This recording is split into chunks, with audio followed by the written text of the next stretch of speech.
It is Tuesday at noon. You're watching CBC News BC. I'm Dan Burrett here in our Vancouver newsroom on a rainy day on the South Coast. Let's get you up to date. The 4 Indian nationals charged with first-degree murder in the shooting death of BC Sikh activist Hardeep Singh Nijjar appeared in Surrey court today. The judge has now ordered they have no contact with several people in the community. Karan Brar, Karanpreet Singh, and Kamalpreet Singh appeared in person, while Amandeep Singh made a virtual appearance. He's in a jail in Ontario. Outside of court, supporters of Nijjar and the Sikh separatist movement held another protest. A spokesperson for the BC Gurdwara Council was asked about the photos of the 4 accused men circulating in public. I think by seeing these individuals for the first time, there's an opportunity for investigators to see if somebody recognizes these individuals, and then eventually they can from that look at if they have potential links to anyone else. So I think, when people travel together, if somebody recognizes one of the accused right now, there's a chance that others that could be pinpointed as well that were with them on that day or before that day as well. So I think that's what potentially they would be looking for, is connection to others that are potentially involved. All 4 men are charged with first-degree murder and conspiracy to commit murder.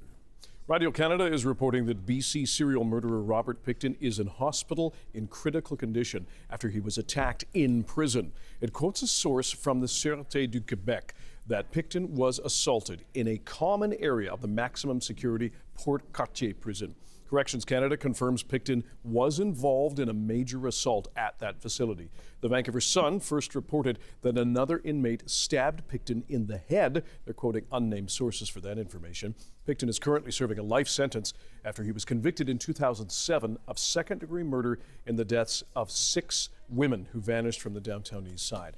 However, the remains or DNA of 33 women, many of them Indigenous, were found on Pickton's farm in Port Coquitlam. Federal Public Safety Minister Dominic LeBlanc says an internal investigation will be done at the prison to try to figure out what led to this.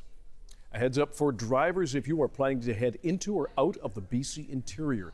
Environment Canada is warning drivers about snow on the roads, leading to potentially hazardous driving conditions. A special weather statement says between 2 and 4 centimeters of snow is expected on the Coquihalla Highway, Allison Pass, the Okanagan Connector, as well as the Kootenay Pass. The snowfall can be expected through Wednesday morning. It was a subdued end of the night for Vancouver Canucks fans. The squad fell 3-2 in Game 7 against the Edmonton Oilers at Rogers Arena despite a third-period surge. We spoke with some fans afterward. They're stoic. I mean, it was a tough loss, tough break for the team. I mean, obviously losing Besser to the blood clot and losing Demko put them in a tough situation, but they had an outstanding season. It was a really tough one, but they played good. Slove's good. Did you like the game? Yeah, What else? it was good and me and her were cheering. Yeah, it was a good, fun family time. We spent a lot of good times here, so yeah. No, it was great. It was great. Like that's what they're the comeback kings, right? And they're trying to do this exact same thing. So unfortunately, they fell short, but it's okay. The Oilers will now face the Dallas Stars in the Western Conference Final. You are up to date on CBC News BC. Thanks for watching. I'm Dan Burrett. We'll have updates for you throughout the day. Have our news anytime. Check our website, cbc.ca/BC. Coming up is BC Today with host Michelle Elliott and the third part of their series, The Road to Recovery. So please watch, listen, and call in.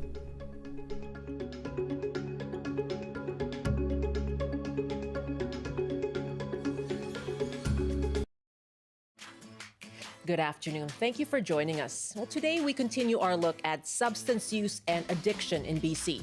As the opioid crisis continues, what about the families who are left to either grieve or are still trying to help their loved one? What supports do they need? We've heard on this show families often say they feel they have nowhere to turn or that they have no voice in the system. So where are the gaps and where have you been able to find help? I'm Michelle Elliott. Our Road to Recovery series continues. Welcome to BC Today.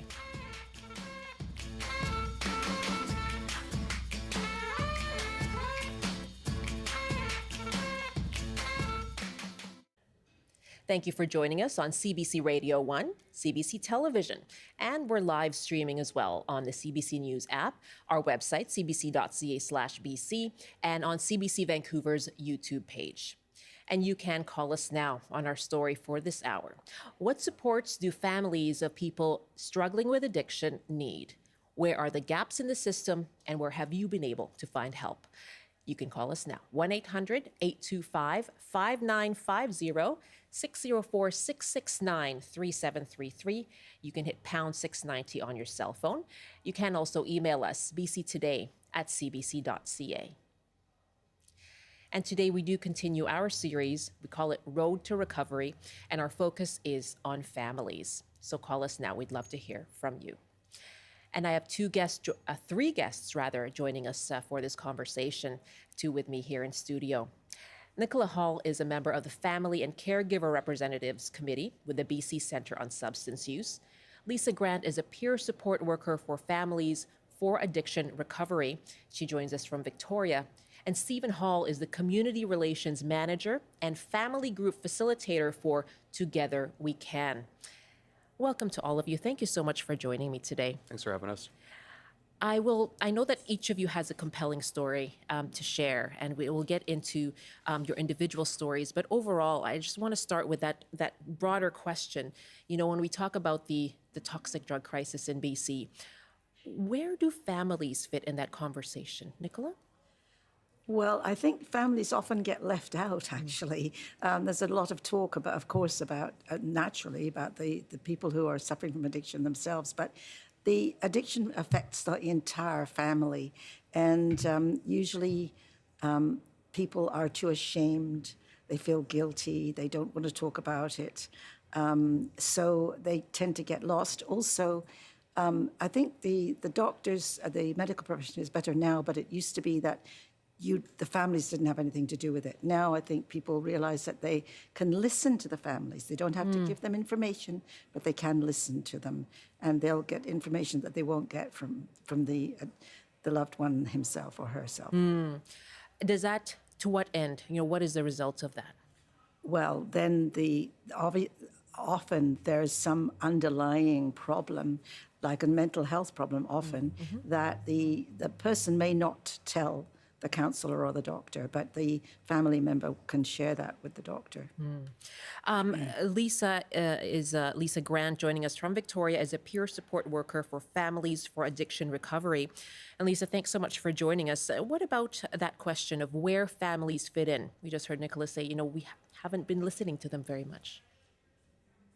When I first started this journey with my daughter, she was about 14, 15, and we had to go to emergency because she had had a seizure. Basically, we got a tisk from the doctor. And, Wow. you know, and then unfortunately she had a seizure again, probably a week and a half later, and we got the same doctor, and he's like, oh, shaking his finger, I don't want to see you here again. And I'm like, okay, you know, it was hard because there was nobody helping us. Oh my gosh, how did that feel? So to be told that, you know, to have that reaction. I felt like it was my fault, you know, don't let her come here again for this reason. Not like, geez, I'm really sorry. Here I am as part of the medical community. Here's a pamphlet on how to look for help. Here's a number you can phone. Here's something, a resource for you. There was just basically a tisk, don't let this happen again. And I'm like, great. It's not like, you know, I've fallen down and you know, broke a bone off the trampoline. Well, shoot, I'm going to get, you know, I'm going to better my apparatus or my sports equipment or whatever it is, so this won't happen again. How do you do that with someone who's starting this incredibly daunting and hard journey into mental health and addiction? And we hear as you, sorry, go ahead, Nichola. Go ahead, Lisa. Pardon me. Sorry, there was no help. I had to be my own child's caseworker, and I had to find help for not only myself but for her. And the shame that you were talking about, Yes. Nichola, that you know, can come with trying to get help. Stephen, for you, you know, you have had your own personal experience with addiction, and now you work with families. So where do you see them in this whole conversation right now? Well, the family's a big reason why we started our family program is the individual comes to treatment, they have 90 days to get well. They have access to services, counseling, all those important things. But the families were just left in the wreckage, and often there was no transparency and there was no resources or education. So a big piece of our family program is obviously the education around like what is addiction and why is it happening, as best we can answer that. But a even bigger piece of it, though, is helping family members start their own healing journey. Really, if you look at it, the impact of somebody's substance misuse is almost like a form of PTSD for these families. And so when we're able to extend that hand and say like, hey, we can help you too, here's some ways that you can cope and so how you can do your own healing as well, families feel a lot more confident in supporting their loved ones, but also just better about themselves. And it helps to relieve some of that shame and guilt that Nichola was talking about. Wow, that really is a big part of it, isn't it? We're going to put some resources up as well for our audience. I'll mention them later on in about 7 minutes from now here on the show, but also we're going to put them up on screen. And if you go to our YouTube page, and this episode after the show airs, we'll list them in the YouTube description for you so you can go to those resources that we do list. I'm really thankful to my guests here. We're going to get into their personal stories in a moment as well. Nichola Hall, a member of the Family and Caregiver Representatives Committee, that's with the BC Centre on Substance Use. Lisa Grant is a peer support worker for Families for Addiction Recovery, and Stephen Hall is the Community Relations Manager and Family Group Facilitator for Together We Can. We are asking you, what supports do families of people struggling with addiction need? Where are the gaps, and where have you been able to find help? Our numbers are 1-800-825-5950, 604-669-3733, and you can hit pound 690 on your cell phone as well. Let's go to Luana, who's calling us from Victoria. Hi, Luana. Welcome. Hi, Luana, are you there? I'm not sure we have Luana on the line. Is it a bad connection? Oh, Can no. you hear me now? We can hear you now, certainly. Yes, Okay, thank you. Go ahead. thanks. Go ahead, Luana. Thanks for calling. My daughter has been in active addiction for almost 6 years. She's only turning 22 in a couple of weeks. And throughout this journey, I feel that there's not been a lot of help or support for either one of us. She has a mental health condition, plus the active addiction and a brain injury. And her support teams, I find, that are just maintaining the status quo so that she is able to use. And they're waiting for her to decide when it is time to go into recovery. And with her mental health issues and her brain injury, she's not in a position to be able to do that. So I feel like there's only two outcomes. She can either decide to go into recovery or she'll die. And that's what I wait for. I can't imagine how that feels to be thinking of that kind of outcome. Yeah. She has a safe place to stay, but she doesn't stay there. And one of the reasons she doesn't stay in this building is that the people running the building don't allow visitors or family. Really? How often are you able to see her, Luana? Well, I'm on my way downtown to look for her. I haven't seen her since Saturday. No one has, actually. So that's what my weeks are full of, is just 3 or 4 times a week driving around to the various places looking for her, making sure she's like all right. And I mean, she has 2 teams looking after her. She has Community Living BC, but the reality is, if she doesn't come to the plate, there's nothing they can do. If she doesn't come to ask for services, they can't do anything.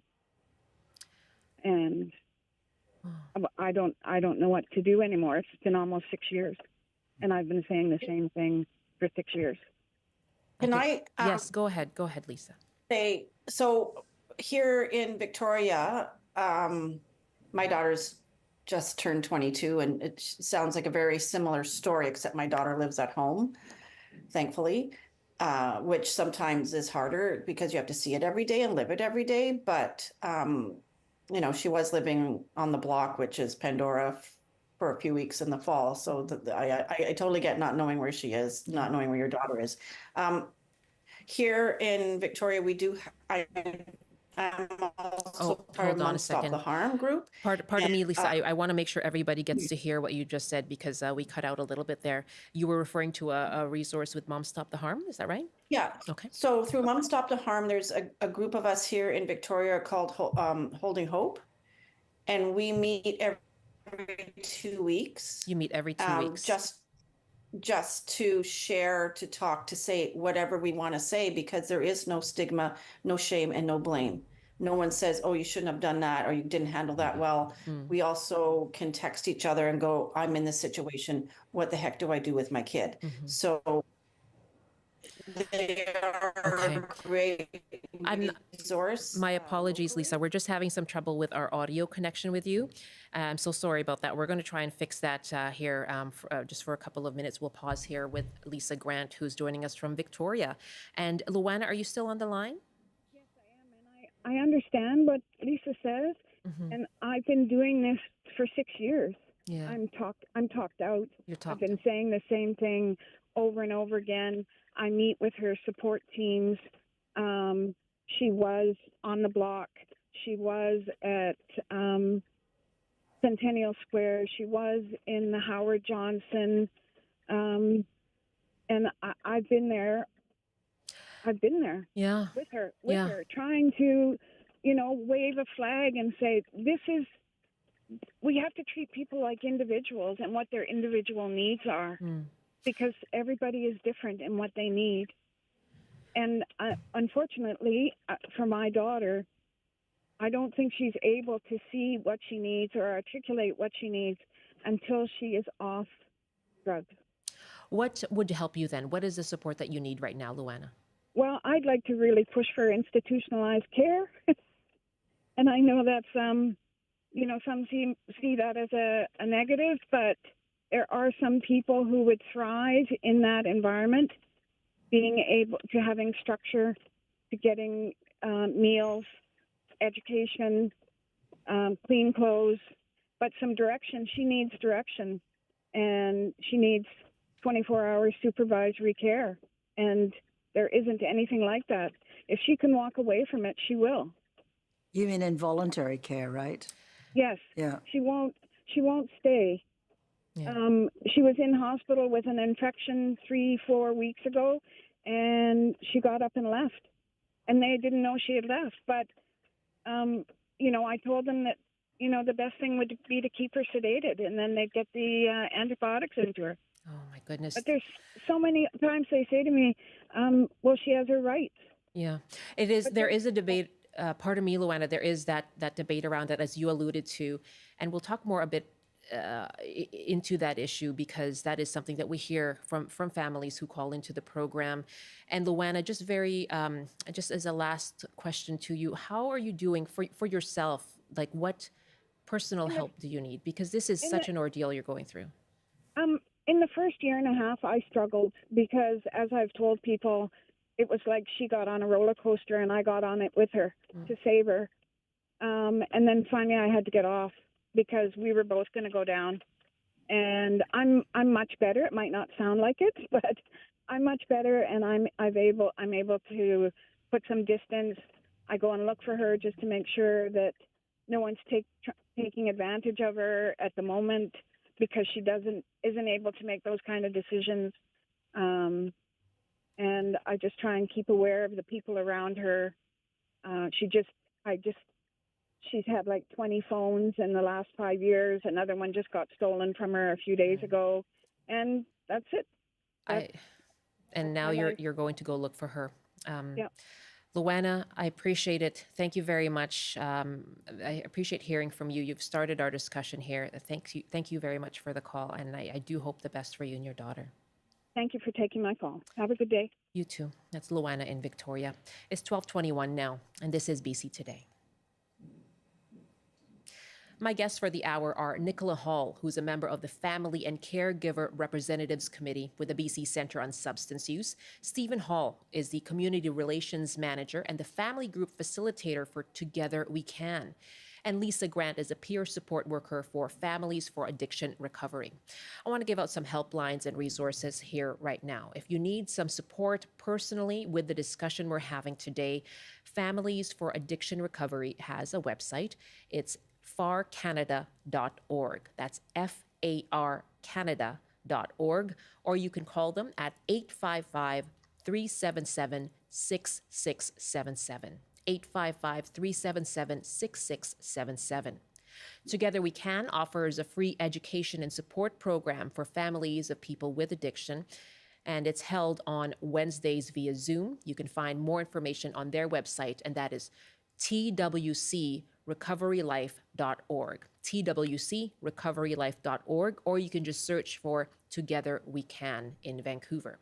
And Parents Forever organizes support meetings for parents and family members of adult children who are addicted, and their website is parentsforever.ca. The group Nar Anon offers a 12-step program for families and friends of addicts, and you can find a meeting in your area on their website. That's nar-anon.org. Nar, N-A-R-anon, A-N-O-N.org. Now, if you need to find that list of resources later, you can go to today's episode of BC Today on CBC Vancouver's YouTube page, and we'll list them down in the description for that video.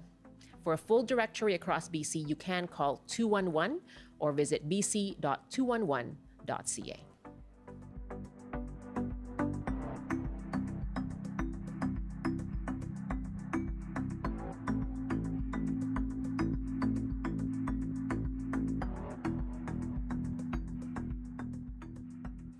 I'm going to go back to Lisa Grant in Victoria. I believe we fixed our connection issues with you, and you were giving Luana some resources for support for her, but she was saying, I'm talked out, and what I need is these steps that I can take for my daughter.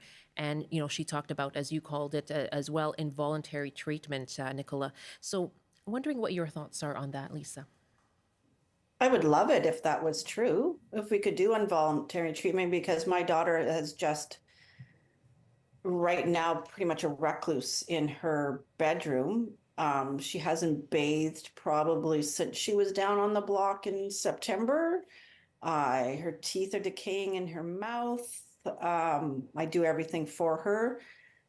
We haven't been to a doctor's appointment in months, but we do one over the phone, which is generally me doing it over the phone. And is that what would help her, do you think? Well, she can't do it on her own, and she isn't able to you plant the seed of, here's this option, here's that option. Let's actually go to your doctor. Let's talk to this person. Let's find a counselor. Here's the world I'm giving it to you. Which part of it would you like to choose? And she is not able to take that step. And I keep thinking there must be a catalyst. What will be the catalyst for her to get some help? She's saying I'm doing, there's an app, and actually there's an app for everything. Obviously there's an app because she was into self-harm for a while. She did that when she was much younger, but she was back into cutting again. And there's an app for self-harm, and she's now over 50 days from doing any self-harm. So I applauded her on that, of course. I mean, that's fantastic. She was either use or cut herself. So which choice do you want to take? They're both equally dangerous. Lisa, you're talking about this, very matter-of-factly, and it's probably, you've been through it for so long, and you talk to other families, but, to hear this, it really is, it's something shocking to hear, right? To hear that you're having to deal with this. I have horror stories. When I would follow her downtown, with her drug dealer, when I would sit in my car for hours freezing because I had to give her money to go pay a drug dealer. And guess what? Drug dealers aren't on time. And then I realized I should bring a book. And then this sounds funny, but it's not funny. Thank God they take e-transfers now. That sounds ridiculous. Is that I'm sorry to jump in. Is that a common concern among the families that you do meet with your group, Families for Addiction Recovery? These, as you say, horror stories. Well, we all have PTSD. We, some of us are in different parts of our journey, this roller coaster. But for me, I might sound matter of fact, like, here's my grocery list. Here's the awful things I've done with my daughter. They sound kind of the same because I'm at the point where I'm able to detach from it now. Of course, I love her dearly and I don't want her to be dead. And I've spent the last 7-8 years trying to keep her alive, doing things that people would be shocked to know. But I've had to do that because at the end of the day, I need to go to sleep so I can get up and work full time the next day. Goodness. And, my other part-time job that I do to kind of keep food on the table as a single mom. Yeah. So, the journey is ridiculous, but I'm doing it because I know my child will be okay. I don't think she's going to die from this awful mental health and addiction issue that she has. And I'm just doing my best every day. You're doing your best every day. Absolutely. And what support, our overarching question today is, what supports do families need? What support do you need? A paid vacation and someone to babysit while I'm away. There we go. Yeah. No, I'm lucky that I started with the FAR group, getting my 8, you get 8 up to 1 hour phone calls for 8 weeks. And then I became a peer parent with them. I also locally belong to the Mom Stop the Harm subsidiary, which is called Holding Hope. We meet every 2 weeks to be able to talk about anything. It's just knowing that you're not alone. And that's it. The start of this journey, you don't know what you're looking for us for drug paraphernalia, for example, in your kid's room. Why is all my tinfoil gone? Well, it's being used to smoke heroin, fentanyl. It's like all those things no one tells you. There's no sort of book on how to take care of a child in addiction. And it's knowing you're not alone and knowing there is support for you. And you do have to take care of yourself, just like the oxygen mask on an airplane, even though I'm not the best at that sometimes. It's finding what will bring you peace and joy, and finding some joy in your life, because the daunting journey with your child in their addiction, trying to get into recovery, and there's no beds out there for them. There's no, a young girl. I mean, she sort of is where she started at 15 mentally, but she's 22 chronologically. It's like, where is the help for us, for our children who could die any day? I really appreciate your being so candid and sharing this with us. Lisa Grant is joining us from Victoria. She's a parent, as you've heard, and a peer support worker for the group Families for Addiction Recovery. And again, they have a website, and that's farcanada.org if you'd like to check out their groups as well. And she talked about, Holding Hope is the group? Is our local group that can join, and predominantly it's 100% moms. Not that there's not dads who are going through this journey as well, but predominantly it's us moms. We've certainly heard from dads here on the show as well. And so we'll continue our conversation asking about the family experience of families of people who are struggling with addiction. What are the supports that they need? Asking you, where are the gaps, and where have you been able to find help? And we'll talk more with Nichola Hall and Stephen Hall. They're not related, but we'll talk more with them as well coming up and hear their stories. And we'll go to Adele in Penticton coming up after this CBC News update. And here's Rob Zimmerman. Good afternoon. Serial killer Robert Pickton is in critical condition after he was attacked in his Quebec prison. Corrections officials say they have identified the assailant, who is another inmate, and they say appropriate actions have been taken. Pickton is serving a life sentence for murdering 6 women. The BC Wildfire Service says drought remains a concern across the province, but cooler, wetter conditions are allowing crews to make progress. It says most spring fires are typically caused by human activity, and it's asking people to do their best to minimize this. There are 119 active wildfires across the province. And Environment Canada has issued special weather statements for some mountain passes with snow expected later today. Sections of the Coquihalla and Highway 3 can expect up to 4 centimeters. The snow is expected to fall tonight and into tomorrow morning. And now taking a look at the rest of the forecast on the north coast, a mix of sun and cloud this afternoon with a high of 12, highs reaching 14 and mainly cloudy in the Peace. In the central interior, including Prince George, a high of 14 and cloudy with a slight chance of showers and thunderstorms. Highs up to 17 degrees with a chance of showers in the Kootenays. In the southern interior, including Kelowna, showers with the temperature falling to 10. And for Metro Vancouver, Greater Victoria, and the Fraser Valley, rain this afternoon with highs to 12 degrees. That's your CBC News update from Vancouver. I wanted to briefly check in with you about the game yesterday.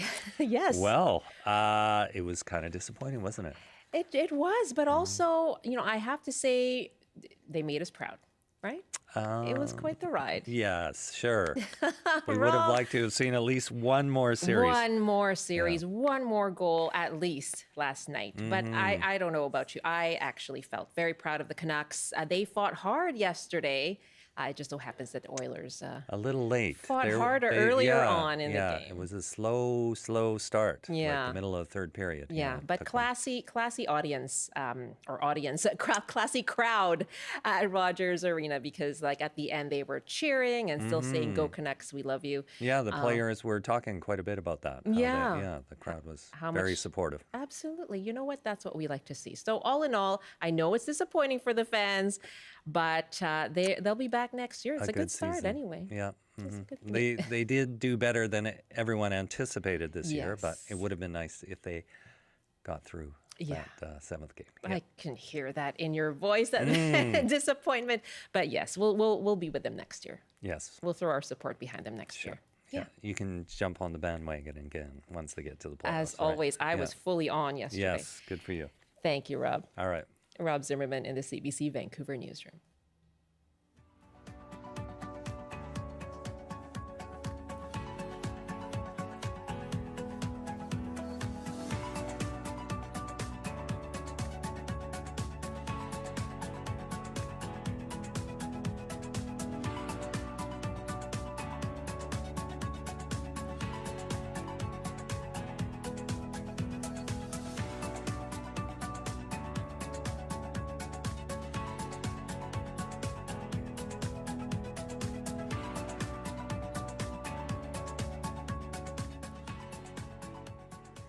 This is BC Today here on CBC. I'm Michelle Elliott. Thanks so much for being with us. And we continue our series, Road to Recovery. And today we're asking what support is out there for families who have loved ones who are either in recovery or are still in active addiction. We're asking you, if you have a family member struggling with addiction, what are the supports that you need?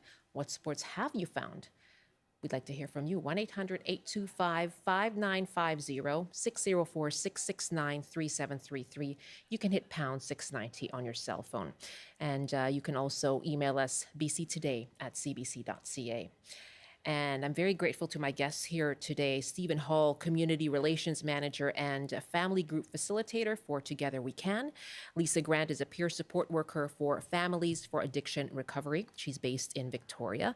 And Nichola Hall is a member of the Family and Caregiver Representatives Committee with the BC Centre on Substance Use. And I'll go back to them in a moment, but first, Adele's been waiting in Penticton to comment on this. Hi, Adele. Hi, how are you? I'm fine. Thanks for calling. And then what did you want to say about support needed for families? Well, there's a huge gap in supports for youth. And I think that's why I've heard two callers say that they've got, 22-year-olds who are in active addiction who started 6 or 7 years ago. And I have a young teenager who right now is only using cannabis, but the behaviors that surround that are very much addictive behaviors. So she might not have the, physical addiction that you would getting onto a heavier drug, but all of the behaviors that come with the addiction are very prominent. I've tried to get her into recovery houses, and she's been willing to try that.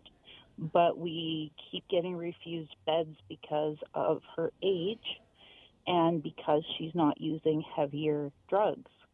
And I get that they're worried about the influence of older kids doing heavier drugs, but also there's nothing there to support her right now. There's no in between. And eventually she's going to be seeking those things anyways without that support now. So I'm trying to like nip things in the bud here, and it's it's not happening because it's not available. That support early on is what you're seeking.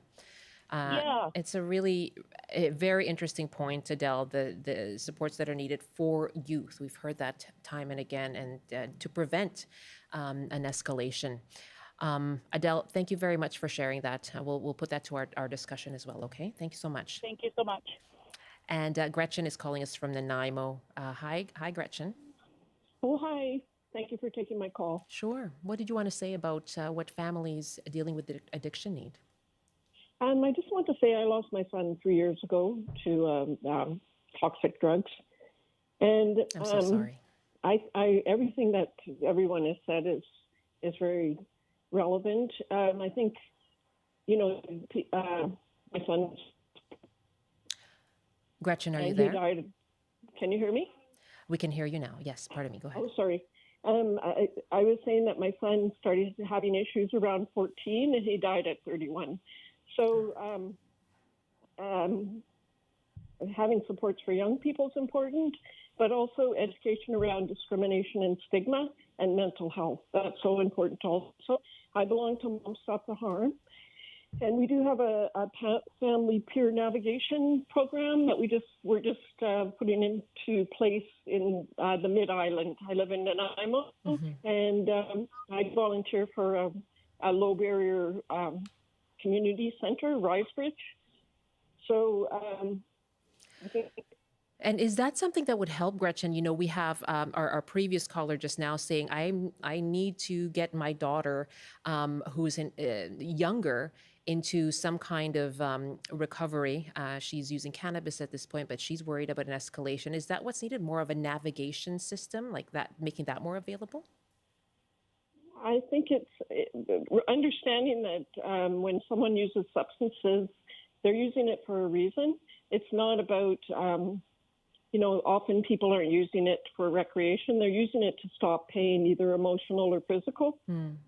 So the stigma and discrimination that they experience is, it causes more problem.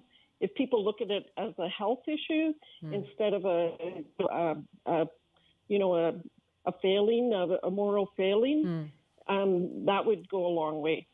How has that influenced the discussion right now, do you think, the stigma that people struggling with addiction face? I think it's so politicized, and the right, is using it as a weapon. And it's not, nobody is immune from this terrible tragedy. People of all walks of life are losing their loved ones. And often, it's someone trying to deal with physical pain, like people that work in the trades.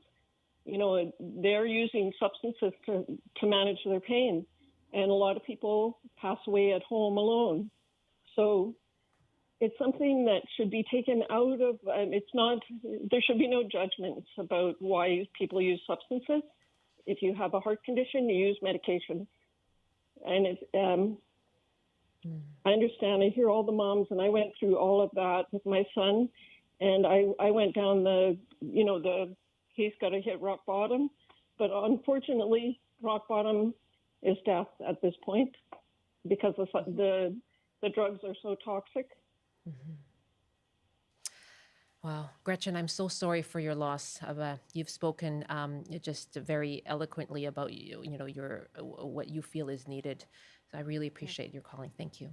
Yes, Mom Stop the Harm is fantastic. So I advise everyone to reach out if they're struggling with finding supports. Thank you so much for taking my call. Thank you, Gretchen. Okay, bye-bye. And Risebridge is the program from Mom Stop the Harm that Gretchen is involved with. Nichola, she said there, I've listened to a lot of moms. You're a mother who's been through this, and this is what prompted your own advocacy. Right. Yeah, I so sympathize with everybody who's calling in, and it's tragic. And at one point, you said, Lisa, that remember that the oxygen mask comes down in the plane and you put yours on first so that you can help your child. And I think it's terribly important that people remember that you have to look after yourself as well, because you can't look after somebody else if you don't. And I think one of the things that's come through so clearly today is that family members are caregivers. Now, recovery is very, very important, and I absolutely hope that everybody who needs it can get into recovery. But I think so many families are the ones who are doing the default care, and I don't think that's really recognized as much as it should be. What would that engender if that was recognized? What would that create, do you think? Well, I think there would probably be more subsidized support. That mostly the support groups now, like Parents Forever in Vancouver and the Holding Hope groups from Mom Stop the Harm, they're all they have to struggle to get the money to support them. And I think we could have more of that. I think we could have way more counselors available to parents. That's a very difficult thing. I mean, it's a while now since my boys were teenagers, but you would go to the doctor and the doctor wouldn't know what to do. Had no idea what services were available. I think maybe things are a bit better now, but it's very hard for people to find their way into the system, as I'm sure Stephen will say as well. And another thing that I would like to mention is that the 4 pillars approach that was brought in 20-odd years in the ago, late 90s, yeah. that my group From Grief to Action was very supportive of. The first pillar was prevention, and that seems to have got completely lost. I don't know what schools are doing these days. I mean, everybody knows people are dying of overdoses, and yet somehow that doesn't seem to get through to the teenagers. There should be much better programs in schools helping children to know what is involved if they do get involved in drug use. How do you compare, this was the 4 pillars approach brought about, championed by then Vancouver Mayor Philip Owen. You were asked to play a role in that and speak out about it. How do you compare that time, the late 90s, to what we're dealing with right now with this toxic drugs? Well, it always makes me sort of laugh ruefully when I hear them say that, this overdose crisis that started 7 years ago. No, it didn't. It started back in the late 1990s when the bottom fell out of the price of heroin and cocaine. And whereas only rich people could afford it before, suddenly it was being sold outside every high school. And that was when Philip Owen, well, actually Larry Campbell, who was the coroner at the time, said, there were 365 overdoses this year. That's 1 for every day of the year. And if there was any other thing that was killing people at that rate, we'd be calling it an emergency. And there were people who went to grave sites and things to try and publicize it.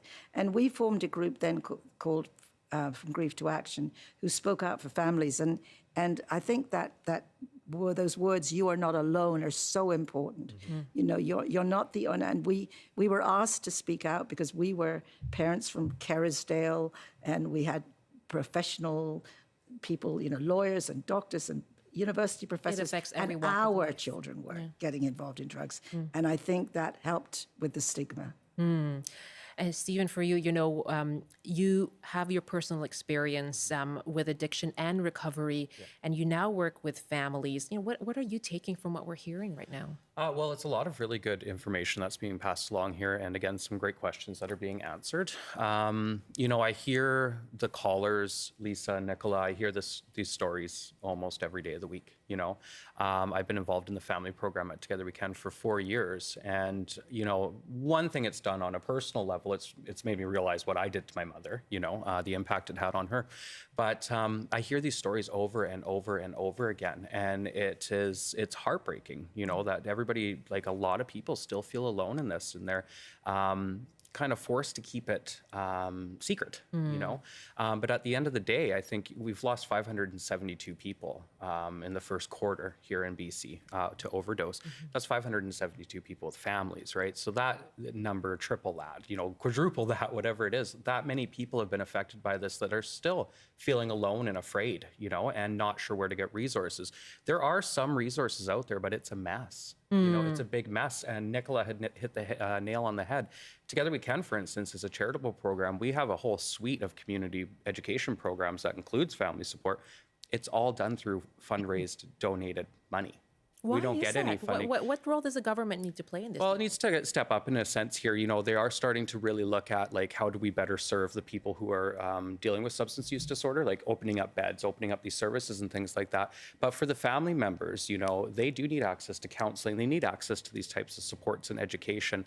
They need access to the peer support groups. We have a Holding Hope group at Together We Can as well, right? So that's obviously done through Mums Stop the Harm, and they use our space. So as a registered, like not-for-profit charitable organization, we're extending resources, extending, and having to ask, you know, individuals. We have a gala every year, all of these things, right? To say, can you please help us to help others? And at the end of the day, you know, I think we can all agree we're taxed pretty well here. And so, you know, spending some of that money, you know, towards providing that support for families as well. The families are a huge piece of recovery, a massive piece of recovery. You know, my mom and my sisters, you know, I dragged them through the mud and they stuck beside me. And, you know, it's like flash forward 5.5 years, almost 6 years, you know, I'm surprised my mom hasn't called in, but she's my biggest cheerleader, you know what I mean? And she stuck with me, but she also was able to access the services that Together We Can offered because I happened to go there. Wow. Right? It was somewhere that had a bed. It's not that it was publicized or anything like that. So even on our end, advertising these services and trying to get it out there, you know, it's like we're spending a lot of money just trying to get these free services out there. That's very true. You know, it's hard to get it listed places, and I just want the family members out there who are struggling to know, and with Lisa and you know, Nichola, she's fantastic, by the way, good guest. There is help out there, right? And I really encourage you to contact these resources that are on the screen, right? Because we're the people in the thick of it. You know, we do know what's going on.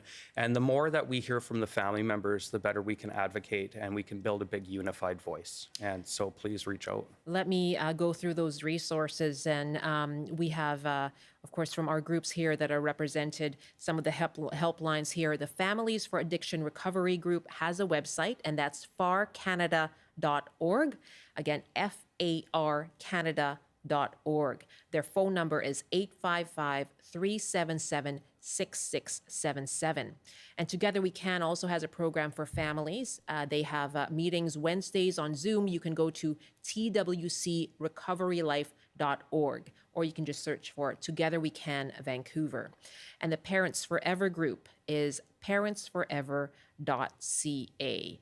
And you can also, again, go to our YouTube page. On today's episode, we will list these resources for you. And you can also go to BC's line 211 or visit bc.211.ca. And there you will see a full directory of services across BC.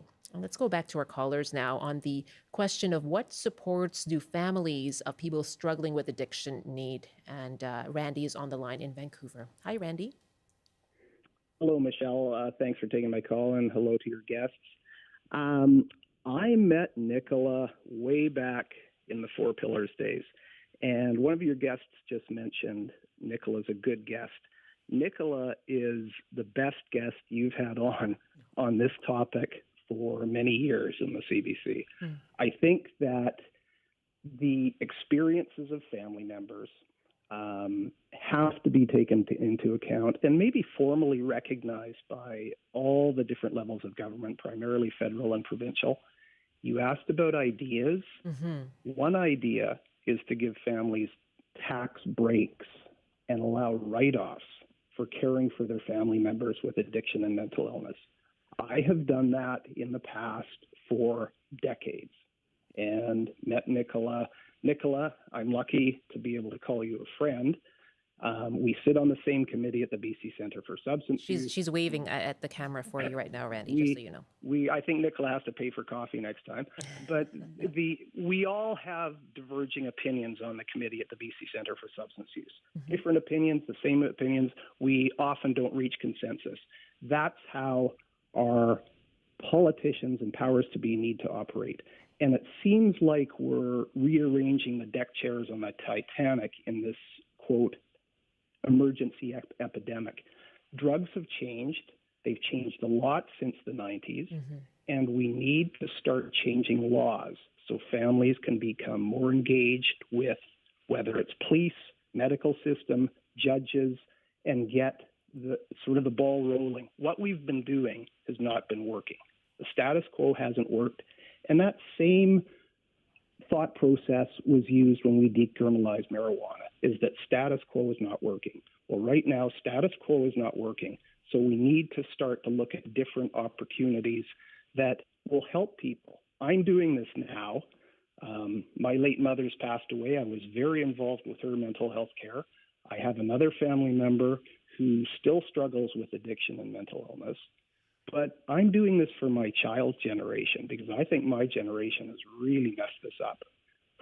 The second comment for politicians listening is that they need to change the law so family members can get involved with youth, whether it's 10 years old or 17 years old, and get very involved to, make sure they get treatment and care. And if they don't want to get in, then it's compulsory. This is the mandatory treatment. Mandatory treatment, if you want to call it that. We need to do it properly. It's not a Riverview model. A lot of people, in the past have said, oh, no, Riverview never worked. Of course it didn't work because Riverview was falling apart, and it was archaic, draconian type of treatment. I'm talking very secure mental health and or addiction facilities that house people. People are safe and secure, medically trained people on board, and get people healthy. Okay. And it's not going to take 72 hours. It's going to take a year. One very good facility, Michelle, and I know you've talked about this on your program, is Redfish out in Coquitlam. One of the two, yeah. We need dozens of those facilities right now. Provides this. Randy, thank you very much. I'm going to jump in. I can see that Nichola is agreeing with you. And as you said, people disagree on a lot of things on your committee. There are concerns, right, about mandatory treatment. There are advocates who strongly oppose involuntary treatment. And the province has tried to expand legislation to allow secure care for youth who overdose. One of the critics is the former representative for children and youth, Jennifer Charlesworth. And at the time, in 2020, when the province was considering Bill 22, she said she was concerned about how that could deter youth from seeking help because they'd be afraid of being detained. So here's a clip of Jennifer Charlesworth speaking about Bill 22 with Moms Stop the Harm in an online session. And this was back in June 2021. Take a listen. The most important thing is that people feel connected. And so what we were worried about is that detention, that involuntary detention, especially if it was seen to be instigated by family members, it would fracture those important relationships. And we don't want young people to ever feel isolated and unable to be connected to family or their community supports.